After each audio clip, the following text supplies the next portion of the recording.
In the forests of what is now Benin Republic, a kingdom began to rise. It did not begin as the largest kingdom.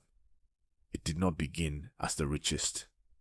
But it possessed something far more dangerous: relentless ambition. This kingdom would become known as Dahomey, a state that built its power through discipline, warfare, and absolute loyalty to the throne. And over time, its reputation would spread across West Africa. The foundations of Dahomey were laid in the 17th century. Its early rulers built a centralized kingdom unlike many others in the region. At the center stood the king. His authority was absolute. His commands shaped the kingdom's future. Every generation strengthened the army.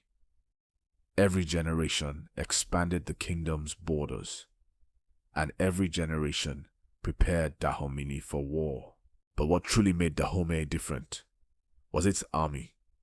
Among its soldiers was a force unlike any other in the world: the Agojie, an elite corps of female warriors, trained from youth, disciplined beyond fear, loyal only to the king.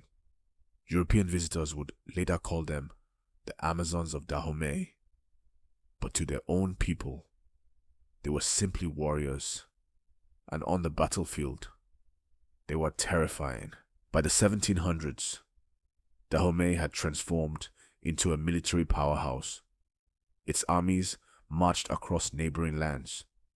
Cities were conquered, tributes were collected, and the kingdom's capital, Abomey, grew richer and more powerful. War became the engine of the state. Victories strengthened the king. Defeats were unacceptable. Dahomey's soldiers were trained to fight, and if necessary, to die without retreat. But Dahomey was not the only power in the region. To the east stood the mighty Oyo Empire. For years, Oyo's cavalry dominated the plains, and Dahomey was forced to pay tribute. But Dahomey's kings never accepted submission as permanent. They studied their enemy, they strengthened their army, and they waited. In the 1800s, a new king rose to the throne, King Gezo. Under his rule, Dahomey refused to remain under Oyo's shadow. The army was reorganized, the Agojie were expanded, and Dahomey declared its independence from tribute. War followed, and the balance of power in the region began to shift. Dahomey was more than a military state. It was a kingdom of strict order and powerful rituals. The king ruled through ceremony, loyalty, and fear. Royal traditions reinforced authority. Every soldier understood their place. Every citizen understood their duty. And this discipline made Dahomey one of the most organized states in West Africa. But as Dahomey grew stronger, a new force arrived on the coast: European powers. Trade expanded across the Atlantic.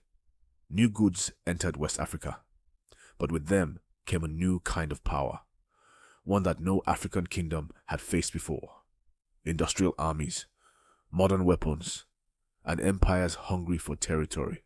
By the late 1800s, France sought to control the region, and Dahomey stood in its way. War erupted. The Agojie fought with extraordinary courage. They charged enemy lines without hesitation. But courage alone could not defeat modern rifles and artillery. After brutal battles, the kingdom fell. Dahomey was conquered in 1894. Today, the ruins of Abomey still stand. The walls of its palaces still tell stories of kings and warriors, and the memory of the Agojie continues to inspire the world. Because the story of Dahomey is not just about war. It is about courage, discipline, and a kingdom that refused to live in the shadow of others. History remembers Dahomey as the kingdom that feared no empire,